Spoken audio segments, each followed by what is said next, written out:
I won't forget that morning, not if I live to be 100. I counted the men as they marched out of the yard.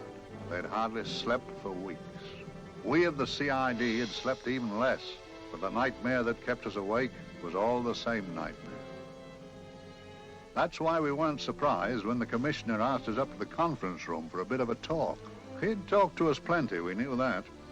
It didn't help any to know what was ahead of us.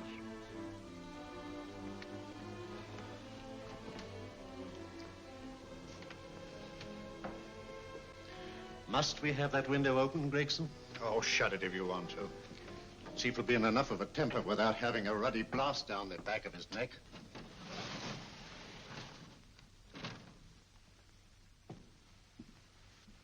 Gentlemen, the commissioner. Stuffy in here. Be seated, won't you?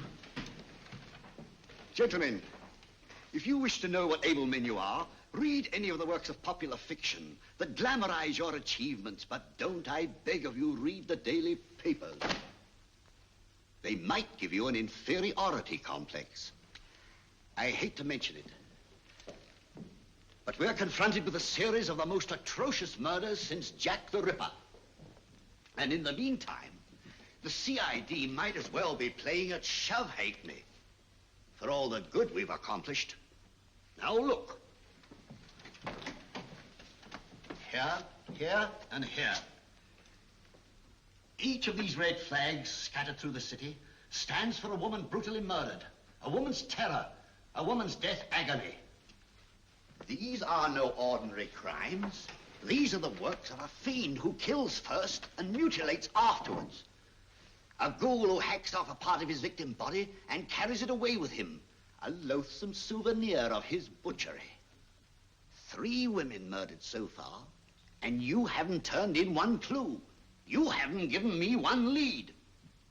Here you sit and wait for news of a 4th victim, with your arms folded.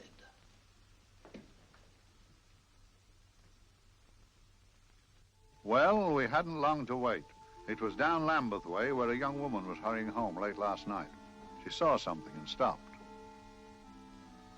It was a constable. He spoke to her and he walked along with her, just in case. He saw her go down the stairway to the basement lodging where she lived. We can only surmise what happened after that.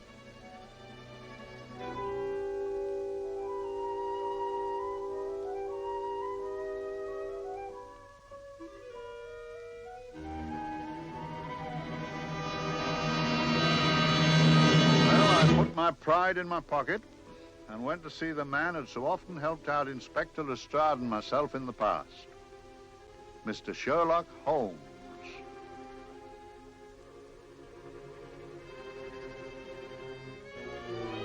If ever a man needed help, I did.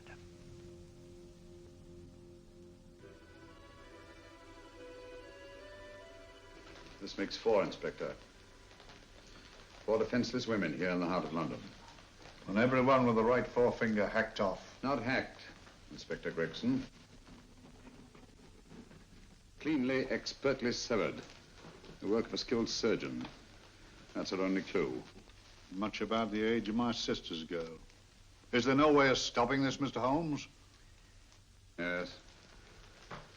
There's a way, somehow. The fiend that did this. I promise. I promise. We've nothing to go on. That's the rotten part of it. We can't get far without knowing the motive. Well, at least we know what the motives were not. It wasn't robbery, nor passion, thanks be, nor yet vengeance. Because they all came of totally unrelated families. Steady, Inspector, steady. Sorry, Mr. Holmes. I don't turn a hair when it's a bloke that can look after himself. A little slip of a thing like that. Yes, it's horrible. Come on, let's get a drink.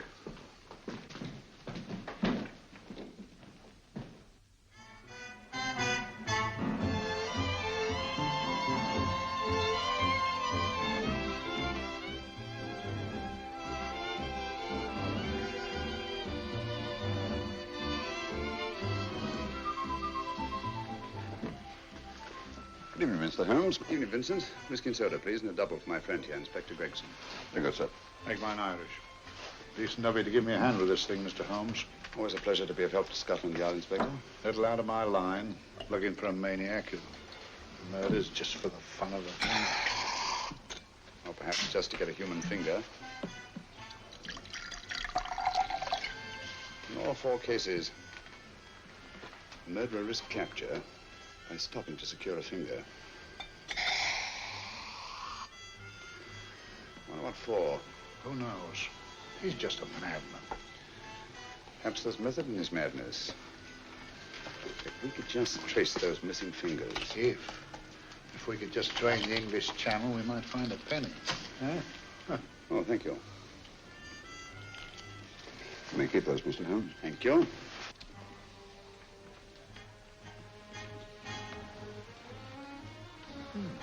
Sir George Fenwick, isn't it? Yes. Is that his daughter with him? Don't be so naive, Inspector. You know everyone, don't you, darling? Well, hardly. A week ago, I didn't know you. A week.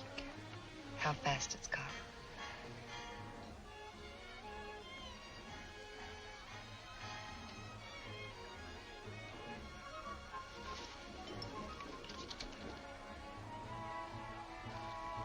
I collect these things. How very quaint of you. Shall we go? Yes.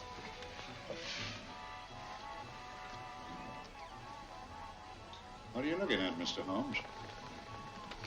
Looking at a very handsome woman. Not drawn to the purple, but giving an excellent imitation. Would you like to come to my flat for a nightcap? Lovely idea. Yes, isn't it?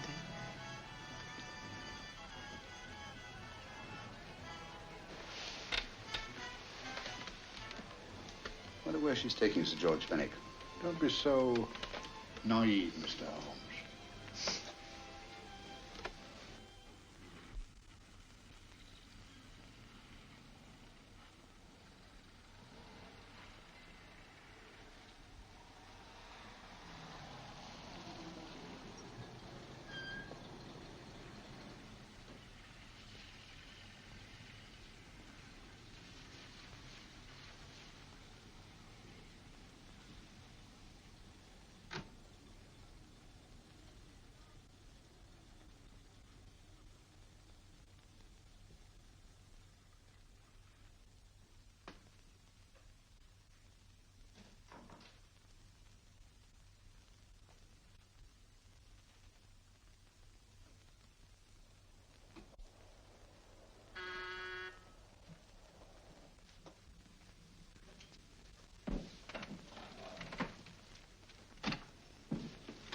Good evening, Mum. Hello, Grandon. Any messages? No, Mum.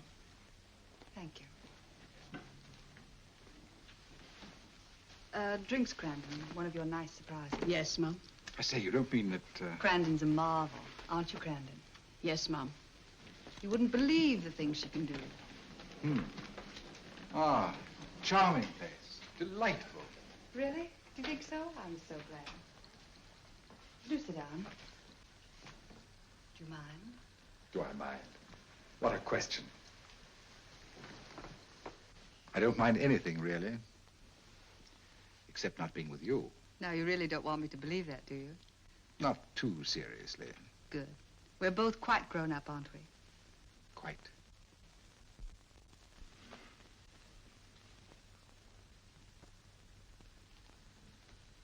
You're a treasure, Grandon.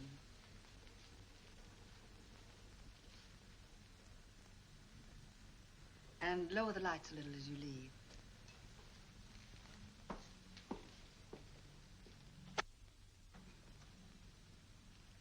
I prefer a more flattering light.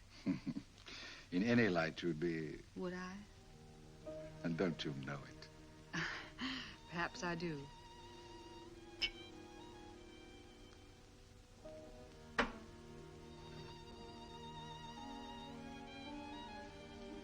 Oh, that priceless woman.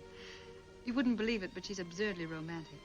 She loves dreamy music, and she thinks that we... But we do, don't we? Do we? Well, it's rather soothing, restful. Yes. And we all need rest at times, like tired children who played too long. You've played with wooden soldiers, I suppose. Funny. Hadn't thought of that for years. Toy boats were my special joy. Anything I could set afloat anywhere. Like this. And this. Toy boats sailing into the Never Never Land. The land of beautiful dreams. Look. Look, odd, isn't it, how the light is reflected? Little specks of light that move and move. Like stars on a slowly moving stream. You know, Holmes, I'm very sensitive to atmosphere. No? Yes, I can tell by the feel of this room there's been a murder committed here. It may interest you to know, my dear fellow, it was the other side of that door at the foot of the stairs that the poor girl was murdered. If only I could find it. Find what? The one thing these unfortunate victims have in common that might give us a motive for these murders. There must be something. Another Jack the Ripper, if you ask me, a homicidal maniac. No, Watson. In the case of Jack the Ripper, there was one thing in common. His victims were all from one walk of life, living in the same section of the city. In this case, the murderer chooses his victims from all walks of life and from different sections of the city. No, my dear fellow, this is not the work of a homicidal maniac. It's something infinitely more sinister. You give me the creeps. What on earth are you talking about? Watson, I'm convinced that these murders are only incidental to some larger and more diabolical scheme. That may be, but why the severed fingers? The answer to that question, my dear fellow, is our only hope of solving these mysteries. Dear sister, I am so happy. I had such a lovely holiday at Brighton with you and Alf. And I'm looking forward to being with you again. Poor little thing. Sort of raises a lump in your throat. I can picture her sitting here happily writing this letter. And I'm not bit realizing that she's shortly going to her death. Hello? Gregson.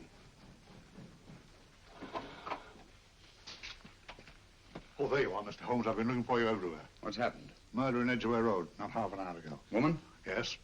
And the right forefinger cut off clean.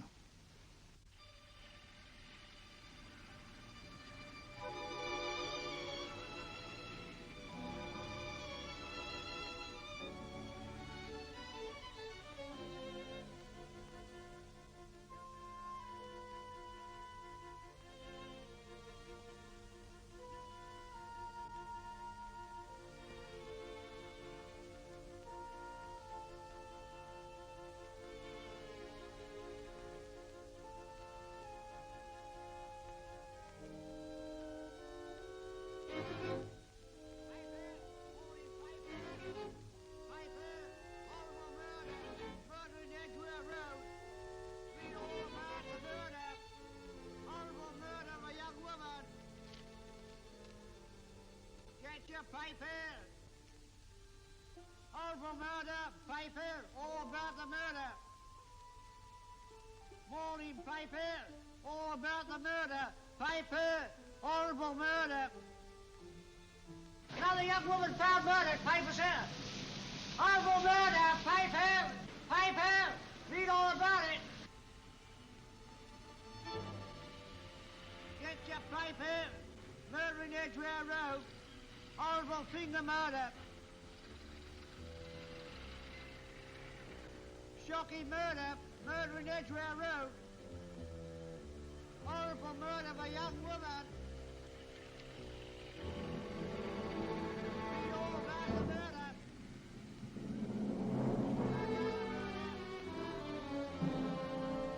Only fancy, Mum. There's been another of those horrible murders. Dear, dear, how shocking. Yes, Mum. I really don't feel quite safe here myself. Oh, dear.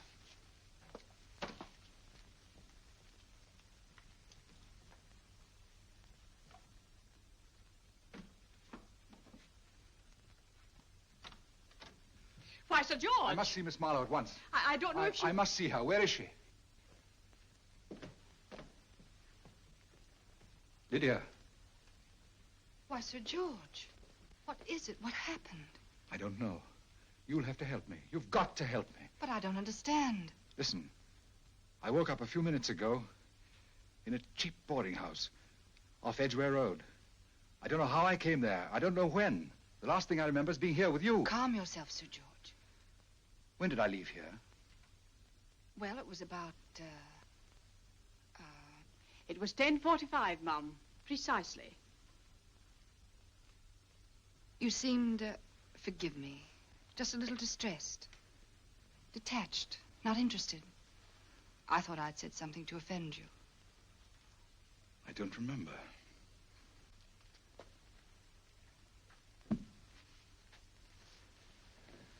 I can't remember. Tell me, has this happened to you before? Before? Well, there is such a thing as amnesia, you know. If it was 10:45 when I left you, it was 9 this morning when I woke. Over 10 hours lost. 10 hours that I can't account for.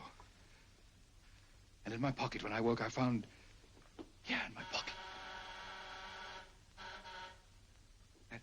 That isn't... Oh, it's not for you, of course. It can't be. Excuse me, Mum, but there's a man asking to see the gentleman. Send him away. Yes, Mum. No, please. I'll see him.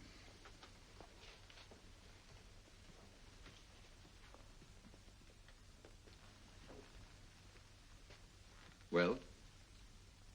Delightful room. Not much like the place you woke up in this morning. You followed me here? Yes. Are you a detective? Oh, no. Quite the contrary. Don't be afraid, Sir George. You know my name? Oh, yes. A very old and highly honored name. And being the bearer of such a name, and also a very wealthy man, I thought you might care to possess yourself of this trifle. Rather than let it fall into the hands of the police. It is yours, if I'm not mistaken. The initials, GF. Where did you get this? It came out of your pocket. I saw it fall, but you never noticed. You were very busy, bending over something with a knife. Then you put something in your pocket.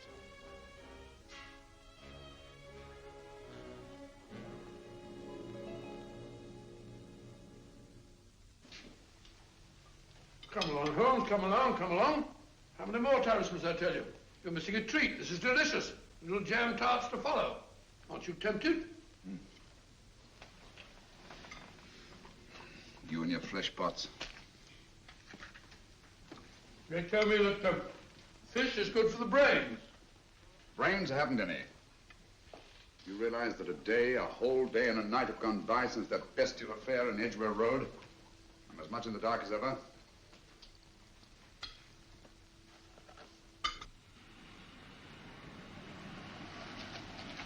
Hello, here comes a client, unless I'm very much mistaken.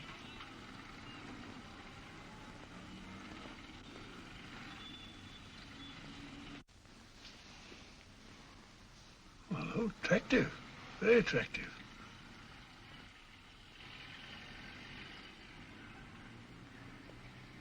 Obviously, she left home under the stress of some very great emotion. How do you know that? She isn't wearing any gloves. A startling omission in a young lady of fashion. Oh, she didn't put her coat on. Open car, too.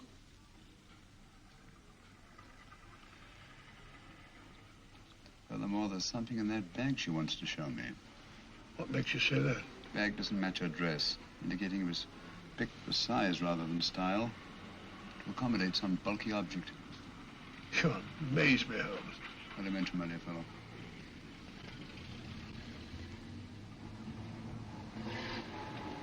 Well, that's interesting. What is? That cab, turning at the empty house. Wonder why he followed her here. Oh, wouldn't you? Quite possibly with glasses.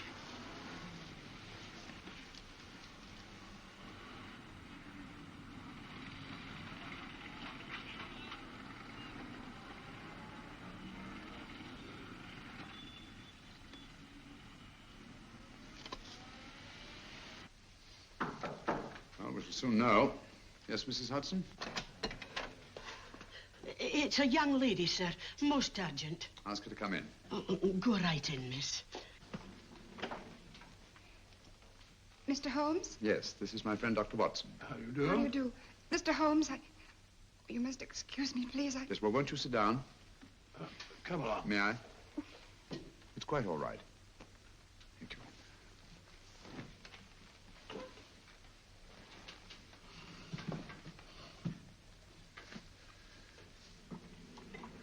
Now try to control yourself, Miss Fenwick. You're with friends. You know my name? No magic, I assure you. I've often seen your picture. You're the daughter of Sir George Fenwick, aren't you? Yes.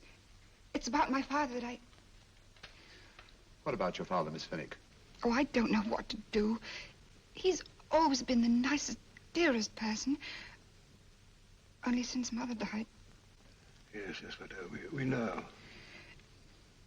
So I didn't think anything of it when he was away all night before last.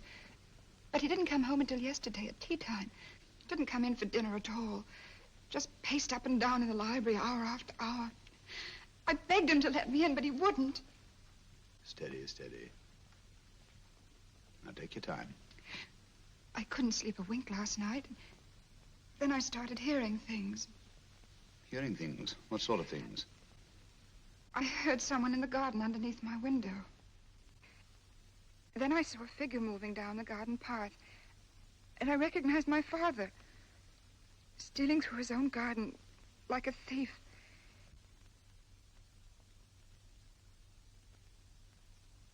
He had a spade in his hand. And he stopped by the greenhouse where he started to dig. This morning, at daybreak, I stole out into the garden and I found this.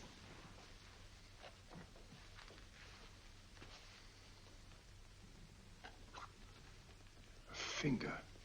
A human finger. Bring up Scotland Yard, will you, Watson?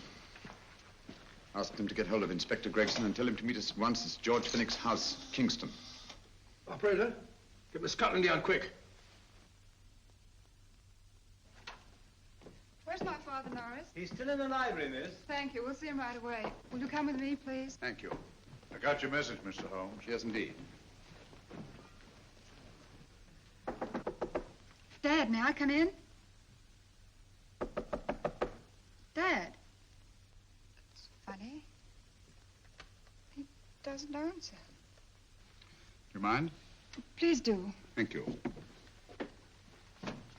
Watson, quick. Oh, Come along, no, my dear. no, no. Take charge, Miss Fenwick, please. Sorry, sir. No, miss, please. Please come along with me.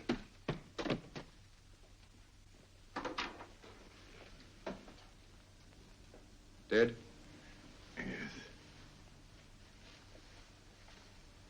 What do you make of it, Doctor? Shot in the back, between the second and third ribs. The bullet undoubtedly penetrated the heart. Look at the powder marks on his coat. I was afraid of this. What do you mean? Don't you remember the man in the cab who followed Miss Fenwick to Baker Street? Well, you don't think he had anything to do with it, do you? I think it's reasonable to assume that he tipped off someone that I'd been sent for. Sir George has obviously been murdered to keep him from telling me what he knew. What was the weapon used? Small caliber revolver, point blank range by the look of the wound. The murderer came in through those French windows.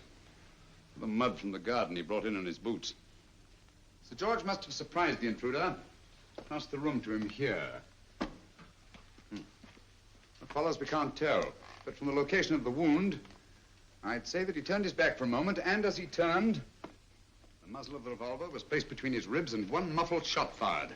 And you mean to say he kept on going, even after he was shot? There's no doubt about it. Look there. The trail of blood leads us back to the desk. Something Sir George was after. Something. I know. He was trying to summon help, poor chap. I don't think so, Watson. There's the bell pull by the fireplace. No, you'll notice from the trail of blood that Sir George made straight for this desk here. I wonder, there was something he was desperately anxious to get. Hello. His right hand's clenched. That's perfectly natural. Death agony. But the left hand lies open. Why only one hand clenched in the death agony? The right hand, the hand nearest the desk. Please note that. If Sir George took something off this desk, something so important that he spilled his last drop of blood to get it, I want to know what it is.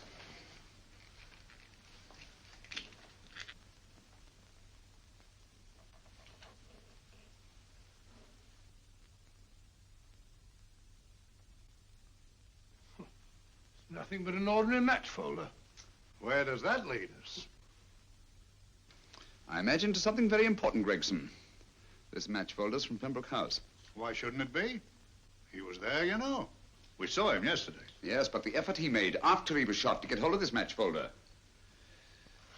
It's just possible he wanted someone to remember Pembroke House. He may have wished to recall it to someone who saw him there. Someone who, like ourselves, saw him with a woman.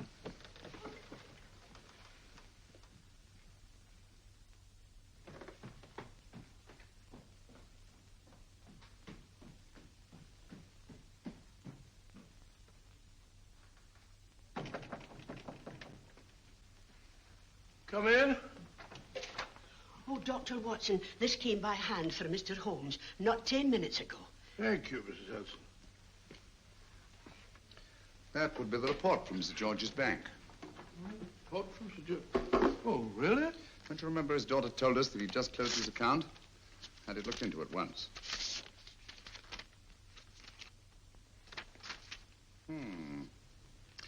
He drew out his entire balance in cash, nearly £10,000, yesterday, just after that young woman was murdered. What does that suggest you, Watson? But he paid it out to someone. Precisely. I smell the faint, sweet odor of blackmail. You don't think he paid it out to someone who saw him murder the McLean woman? Sir George never murdered anyone. But he did have that woman's finger, and he evidently did have and pay out a lot of cash. That's the terrifying part about blackmail, Watson. The victim is afraid to fight the accusation, no matter how false. Once the accusation is made, his name is smeared, and sometimes his life is ruined. Well, Sir George didn't commit these murders. What fiend did? I rather think they're not the work of any one man. Oh, come, Holmes. You don't expect me to believe there's a whole organization going about killing people and chopping off their fingers. No, it's possible, quite possible. Well, whoever's behind all this thing must be out of his mind. On the contrary, my dear fellow, if my assumptions are correct, this little scheme has behind it the most brilliant and ruthless intellect the world has ever known. You don't mean Professor Moriarty? I do. Oh, steady, Holmes. You've got him on the brain. This is the third time in as many months you've suspected him of unsolved crimes. He's dead, you know. Is he? Is he? You know he is. He was hanged in Montevideo, well, over a year ago. I know that someone was hanged in Montevideo under that name. But I'll stake my reputation that Moriarty is alive and here, now in London. Hello? Yes, Dr. Watson, wait a minute. Me? Yes? This is Dr. Watson speaking. No, I'm afraid I've retired. I don't practice anymore. What? Oh, that's a different thing. An emergency case. Well, just a minute. Yes? Yes, well, see, she's not moved. Remember that? Don't touch her till I get there. Fractured case in McCardle's Mews. Heavy woman. 14 stone. Look at dust. 14 stone. Just the sort of person who would hoist herself up on a stool to feed the canary. There ought to be a law against fat people keeping little dicky birds. Well, so long, old man. I shan't be very long. Haven't used that bag since I brought little Amelia what's her name in the world. She grew up to be a very unattractive child. Well, who wouldn't with a name like Amelia? Oh, Amelia. Amelia.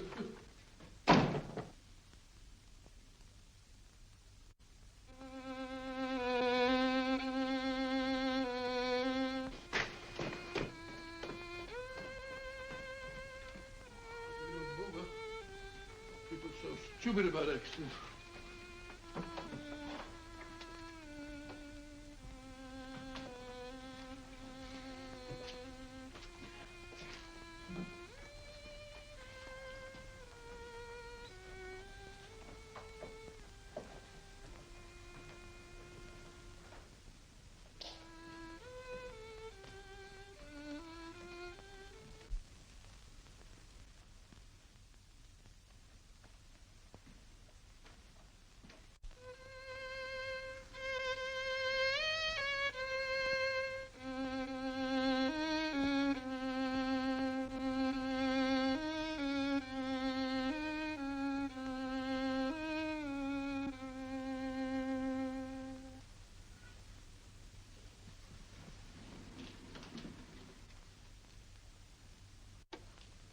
Professor Moriarty.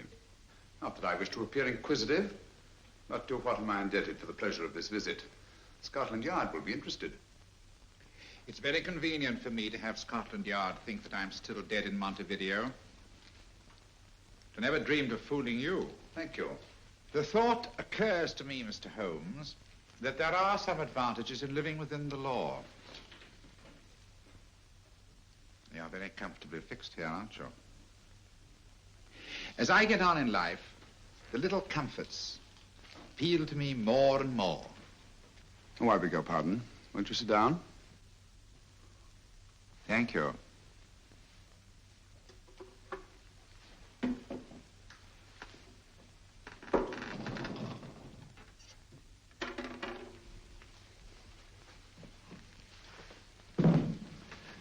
And now, Professor Moriarty, what can I do for you? Everything that I have to say to you has already crossed your mind.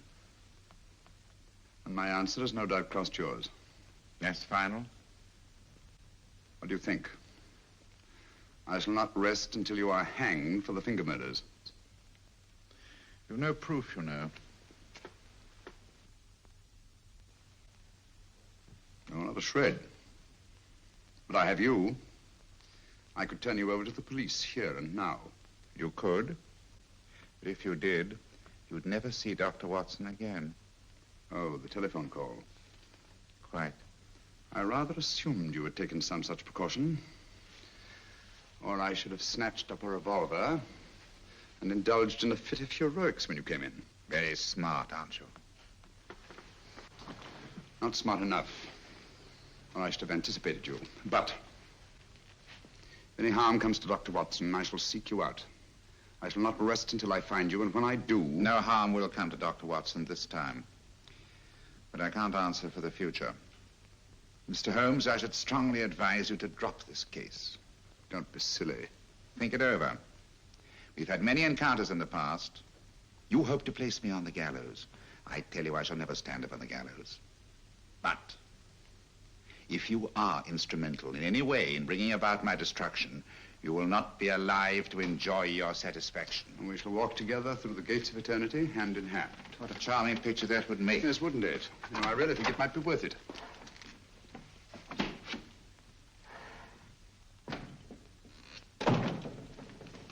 Shoelaces, Governor? Tuppence a pair.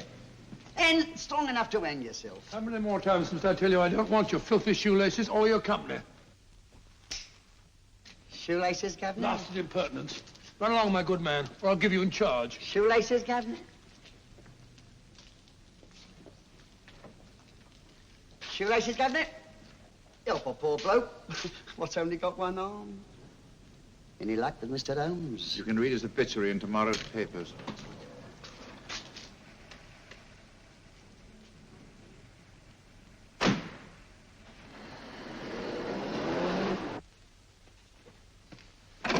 Oh, there you are, Watson. Come in. I was, just going out to look for you. Look for me what for? Suppose you don't think I know my way about. Well, you're right, I don't. Blast all practical jokers anyhow. Know where I've been? On a wild goose chase. Exactly. There's no such number in McCardle's Muse. Some fool's idea of a joke. Did you see anyone? No, nobody especially. Only a whining old idiot selling bootlaces. Persistent beggar, wasn't he? Stuck to you like grim death. Huh? How do you know? And finally left you for someone who looked like better pickings. Someone, my dear Watson, was Professor Moriarty himself. What? He's just called on me. Moriarty here and you let him go? But you must be out of your mind. Why? Well, he bluffed me into believing that he was holding a friend of mine as hostage. Friend of yours who? Oh, nobody very important, just a fat, lazy fellow. Medical man, I believe. Medical man? Do I know him? Yes, I think you do. Fellow by the name of Watson. Watson, never heard. Who, me? I'm afraid so, old fellow. Your street hawker's job was to do away with you in a certain contingency. And you let Moriarty go? Because of me? I had no choice. I can't afford to lose you, old fellow. Well, it's very decent of the old chap, I must say, but... I wish you'd nabbed him. We shall, never fear. I know the motive for the finger murders. All I have to find out now is the method used with the blackmail victims. Method? Yes. How does Moriarty get them to the scene of the crime? How does he plant those severed fingers on them? And how does he scare them into believing that they may have committed those atrocious murders themselves? Curious.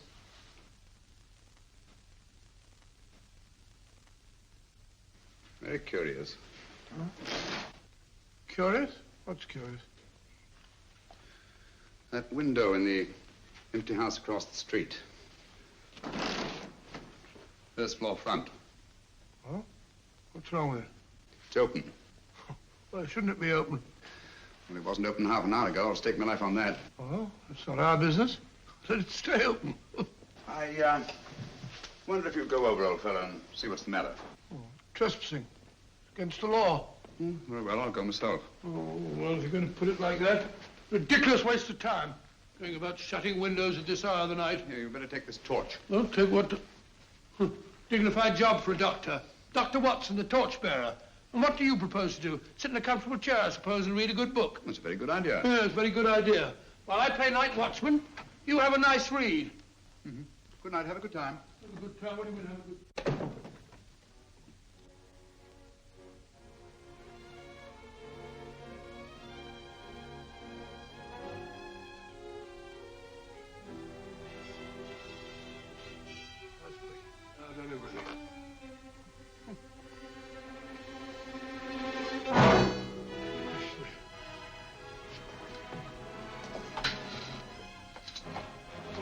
For? Oh, umbrella stand. Pretty little thing to keep about the house. Must have been a pet.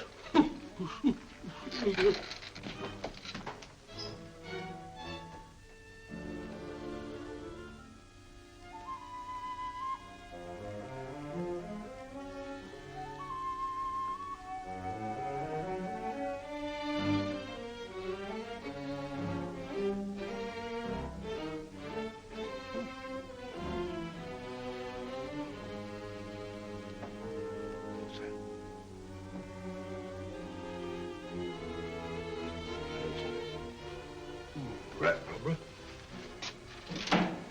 This must be the dog.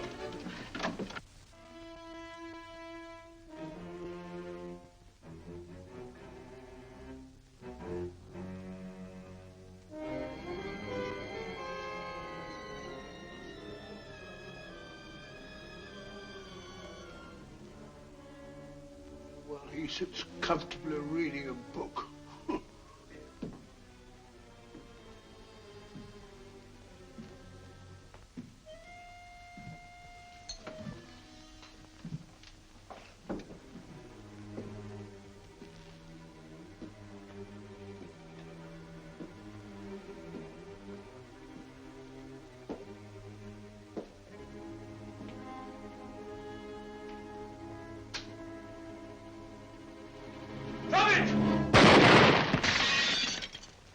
He killed Holmes! He killed Sherlock! Watson. You? But I saw him shoot you a second ago. Not me, my dear fellow. Merely the bust of Julius Caesar. Incidentally, you may have noticed that all through the ages, prominent men have prominent noses. Oh, afraid we're in for terrible trouble again with Mrs. Hudson. Windows smashed, plaster all over the floor. Get up, you.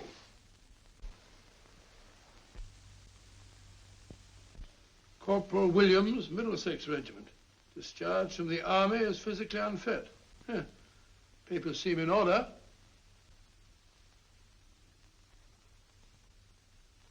Now, Corporal Williams, you've seen service in the Far East, haven't you? The East? I thought so. Look at his complexion, Watson. Yellow as saffron. He's been taking atabrine. Cure for malaria. Sniper, aren't you? Sniper. Why did you try to kill me? I had to kill him. I had to. Oh, snap out of it. Stop it, Watson. He's shamming. No, he isn't. Who told you to kill me? She told me. She told you? She told me I couldn't miss. Well, luckily you did miss, you murderer. He isn't a murderer, Watson. Listen, Corporal Williams. She told you you had to do it, didn't she? I had to do it. I've got it, Watson, I've got it. Got what? The method used in the finger murders. Well, what is it? Hypnotism, my dear fellow, hypnotism. And it wasn't against his nature, that's the devilish part of it. They picked a man for their purpose whose job was sniping. Who are they? Professor Moriarty and his finger murderers. Williams spoke of a woman. I think you'll find that she asked him home tonight for a drink. Nice quiet rooms, soft lights, music. You got it all pat, Mr. Holmes. What's the lady look like? Up 30, nice figure, blonde, lustrous eyes. Oh, really? Got a phone number? Oh, so? Williams will give us her address. Look after him, Gregson. Don't let anyone come near him. He's our key witness in the finger murders. Well, I hope you're guessing right, Mr. Holmes. Get up, Williams. Now, go with Inspector Gregson anywhere he tells you. Come on. Yeah. Ring me as soon as he comes to himself, will you? I will. Good night, gentlemen. Good night. Well, if you believe that fellow Williams was hypnotized, I suppose you think Sir George Fenwick was hypnotized too. Yes, I'm quite sure of it. Have a cup of tea? Thanks, old boy. Nothing to eat. Well, why didn't these people make Sir George do the murder himself? Because they didn't want to get him hanged. They wanted to blackmail him. Well, who do you think the actual murderer is? One of Moriarty's gang. A diabolically simple technique. Kill a woman. Yes, but why cut off the fingers? My dear fellow, don't you understand? The severed finger is what links the blackmail victim to the murder. He wakes, finds the grisly thing in his pocket. He doesn't know how it got there. He's no idea that he's been hypnotized. For all he knows, he may have committed the atrocious crime during some dreadful lapse of sanity. In that state, when he's utterly demoralized, the blackmailers take over. Is that it? Undoubtedly. You see, they swear that they saw him commit the murder. And being human, the victim will pay anything rather than stand trial on a charge that will make his very name loathsome. Oh, it all fits in if you believe in hypnotism. Yeah. The only possible explanation. You think the hypnotist is that woman with the blonde hair and the lustrous eyes, the woman you invented? I didn't invent her. I saw her. What on earth are you talking about? That woman, my dear Watson, was with Sir George when he left Pembroke House. I saw her there. I shall see her again, and Williams will lead me to her. That's why it's so important to keep him safe. He will identify her.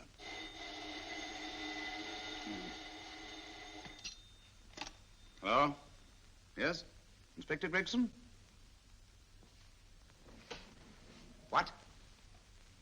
Well, get every constable in the district. Yes, I'll be over at once. What's happened, Holmes? Williams is missing. Great Scott! Come on.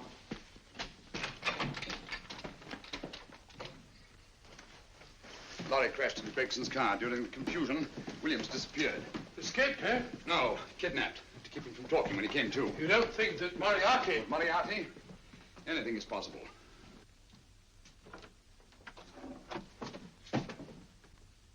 Williams! Dead. You see? Anything is possible.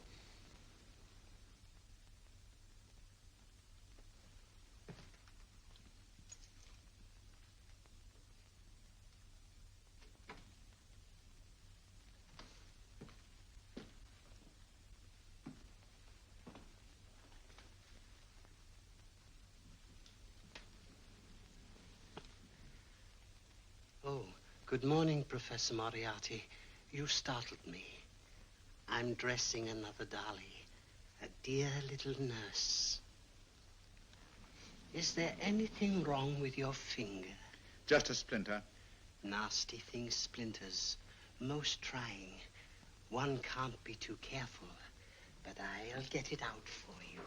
I have the very instrument to help you. Sharp enough to split a hair. Put those tools away until they're needed. But they're not tools, sir. They're instruments. Put them away. Is Lydia in? Yes. But really, you should let me. Get dressed. Holmes and Watson just left Baker Street for the Mesmer Club. Mesmer Club? The meeting place of all the top hypnotists in London. Do you suppose that Mr. Holmes is onto our method? If he suspects, it's merely a suspicion. It's our business to see that it ends there. I hope you're right. Williams passed away before he could talk, remember? What do you want me to do? Go to the Mesmer Club, meet Holmes, and induce him to come back here. Isn't that a bit dangerous? Every meeting with Sherlock Holmes is potentially dangerous. However, you say he didn't see your face at Pembroke House. And how would you suggest I get Mr. Holmes to accompany me here? Kidnap him? Oh, no. Holmes has one weakness, his insatiable curiosity. If you can arouse that, you can lead him anywhere. It's up to you to take advantage of any opportunity that may arise. This way, please, gentlemen. I'll tell Dr. Onslow that you're here. Thank you. So this is the Mesmer Club. If you ask me, hypnotism is a lot of mumbo-jumbo. Oh, come now, Watson. As a medical man, you must admit that hypnotism has its place in modern science. That may be, but 90% of hypnotists are crooks of the worst kind. Nothing more than a lot of charlatans exploiting weak-willed morons. Ah, Dr. Onslow, I believe. Happy to meet you, Mr. Holmes. Your brother Mycroft suggested I might be of help to you.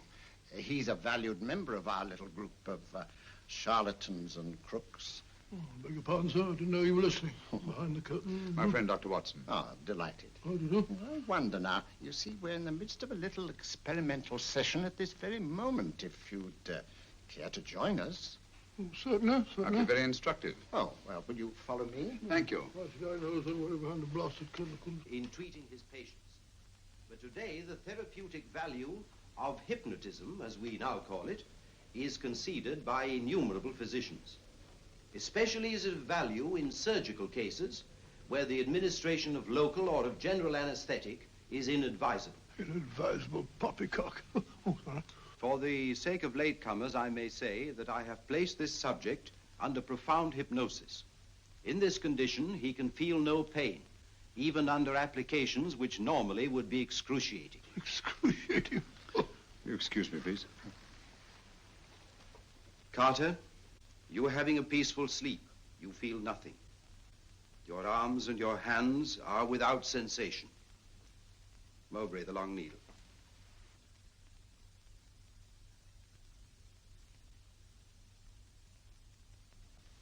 Carter, give me your right hand.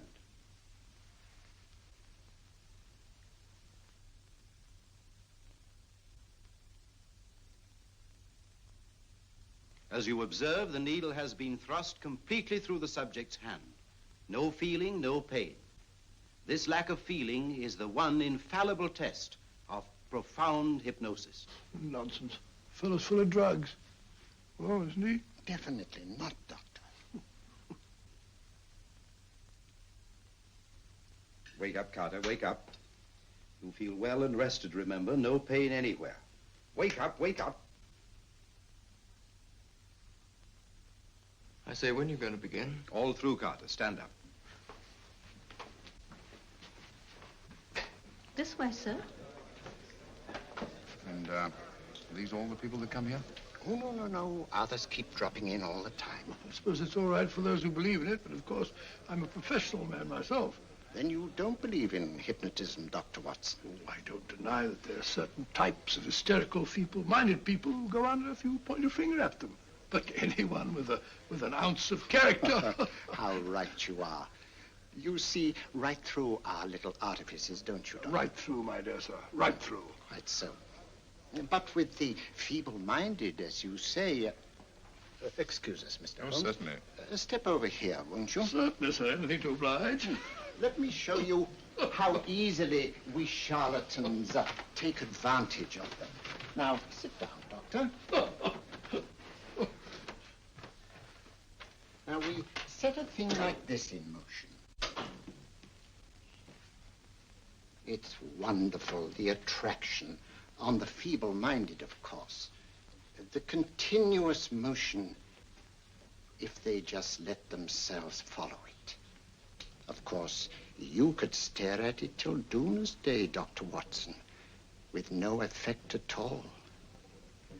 Still, it might make you a little drowsy, like the white ribbon of road at night when you're driving. The rhythm is smooth, unbroken, and the road goes on and on, round and round, always the same, winding and winding. And you're drowsy, you're tired. Let the road come into you, as it were. The long road, the smooth road, the road to sleep. Sleep.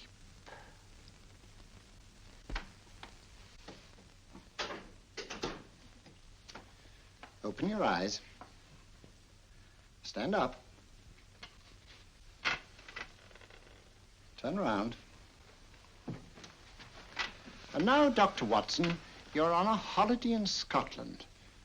The country is amazingly beautiful. We're coming to a stream. It isn't deep. Better take your shoes and socks off.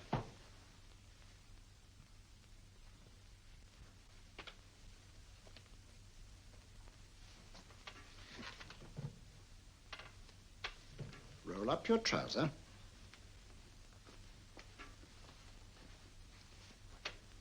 That will do. The other leg is waterproof. Turn around. Mind the pedals.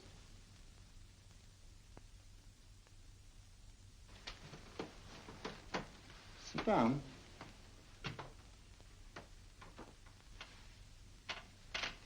Wake up now.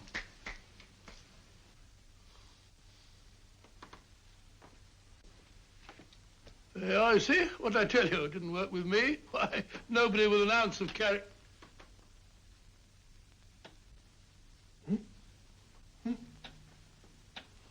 I think you'll need these.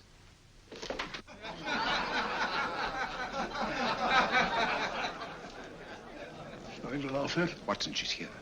Oh, the woman you're looking for? Yes, I'm going to meet her. Perhaps I can induce her to take me to Moriarty. Do you think it's wise, Holmes? May not be wise, but it's essential. After all, I've held me on with Moriarty in the past. But isn't it dangerous? She might be a hypnotist. If my will isn't stronger than hers, I deserve to be hypnotized. I feel I must protest, Dr. Onslow. I was told this was a gathering of serious students of a great science, and I find myself in a company of buffoons. Oh, my dear madam. Elliots and Esdale, Braid. Were those men martyrs for the truth, that you may laugh over your childish, cruel tricks? I must say I'm in complete agreement with you, madam. This was most unnecessary performance, Dr. Onslow. Beg your pardon, sir. My name is Holmes, Sherlock Holmes. At your service, madam. Thank you, Mr. Holmes. I'm afraid I've created a rather embarrassing situation. But you see, I'm interested in the serious study of hypnotism. So am I, too. Perhaps we have something in common, Mr. Holmes. Perhaps we have. Would you join me for a cocktail at Pembroke House? I should be delighted. Good.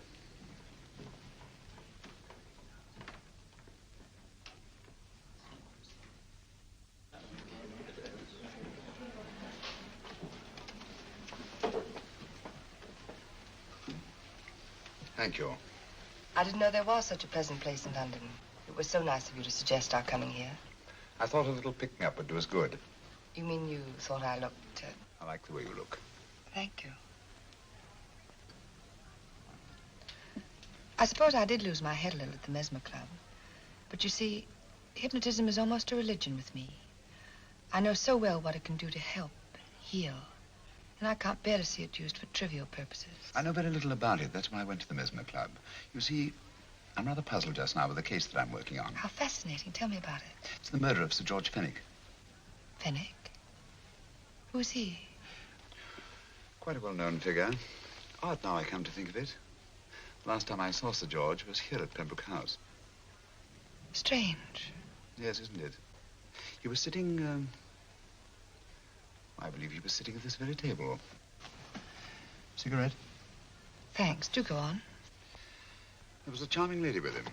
He was lighting a cigarette.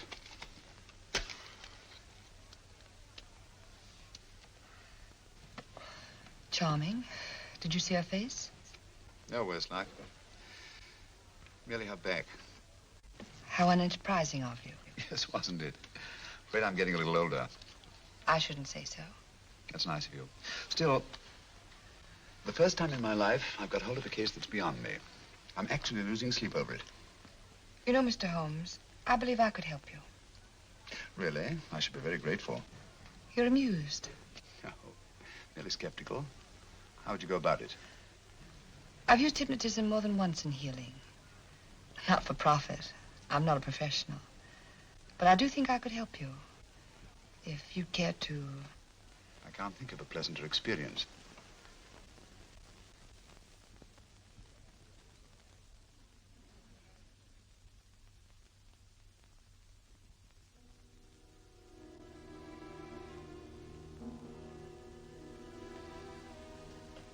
Low lights, music, is that all there is to it? You must relax, Mr. Holmes. I'm afraid you're a rather difficult subject. So I thought perhaps a little help. Materia medica might be advisable. Drugs?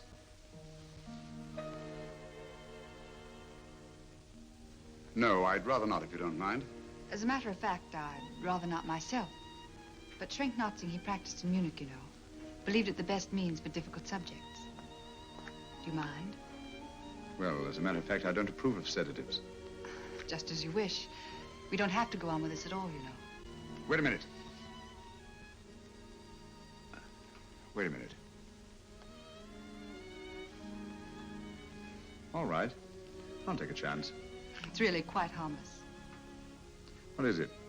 Cannabis japonica, an oriental soporific. You'll need water.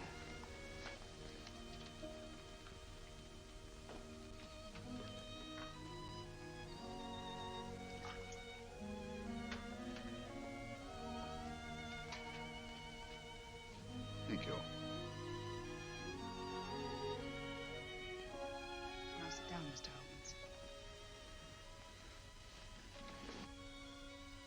Holmes. You'll feel yourself growing drowsy. Don't fight it.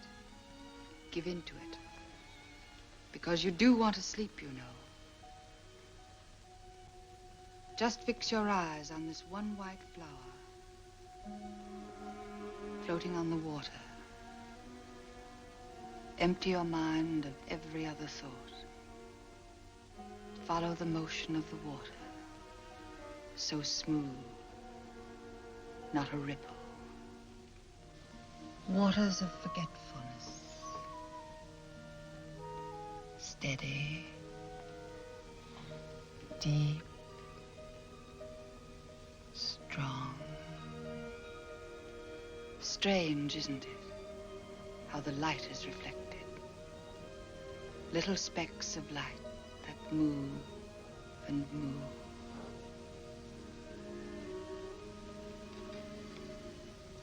It's restful here. It's peaceful. It's friendly. And you're very close to finding what you're looking for. You'll find them soon now. The guilty ones. When you're rested, gentle waters closing over you. Steady, deep, strong. Drawing you down, down, down.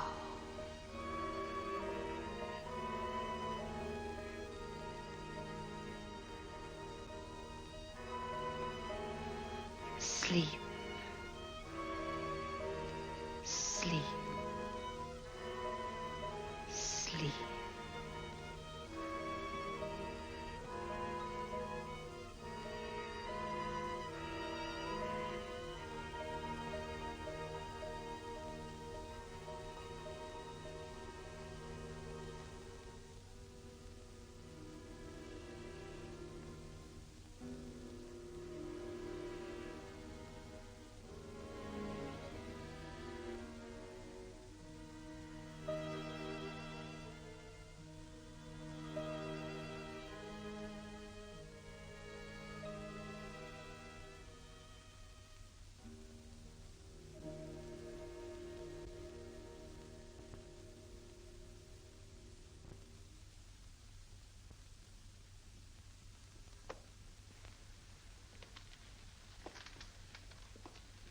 Here he is, Professor Moriarty. Stand up, Mr. Holmes.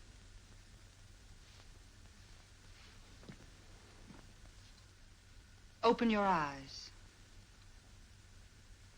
Face this way. Are you satisfied? We are dealing with a clever man. He may be shamming. There's just one infallible test for profound hypnosis. You ready, Dr. Simnel?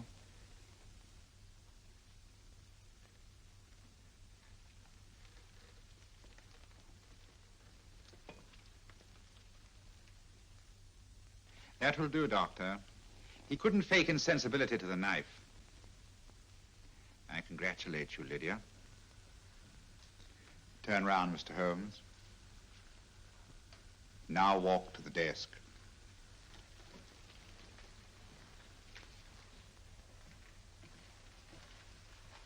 Sit down. Take that pen and write what I tell you to write. I have at last found a case which I cannot solve.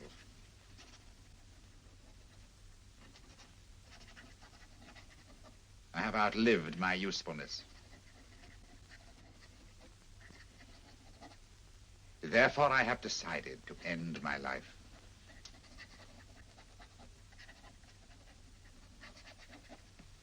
Sign your name. Now blot it.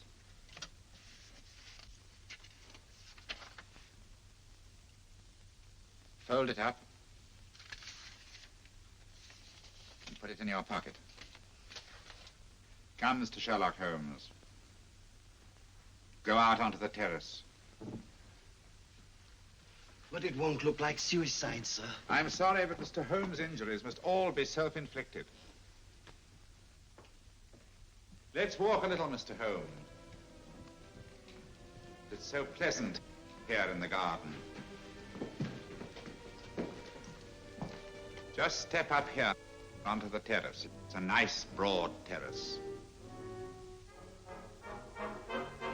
Now turn to the left, walk slowly to the end of the terrace.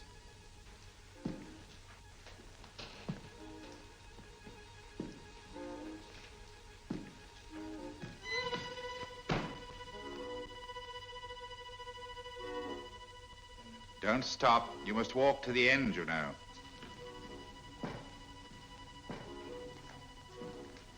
The end leads to an open doorway. You can pass through it in perfect safety. In the room beyond the doorway, you'll find what you've been looking for. Must you drag this on? This is the moment I've been anticipating for a long time, my dear. Go on, Mr. Holmes.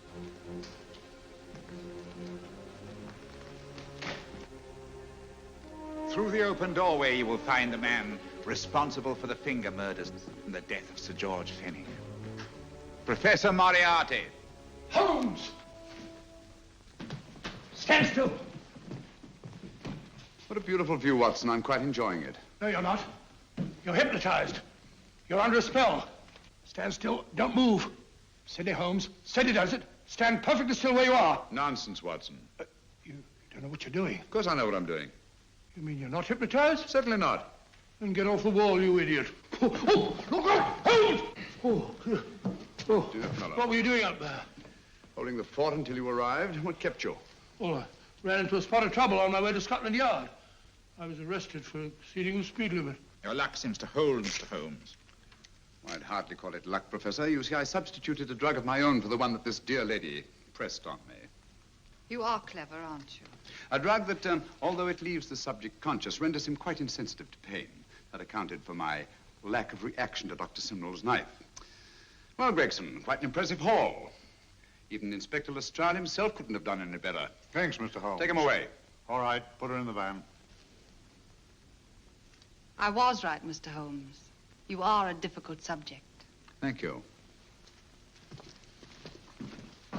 And now, Professor, our score is settled. Au revoir until I see you on the gallows. The rope has not been made that'll go around my neck. Come on.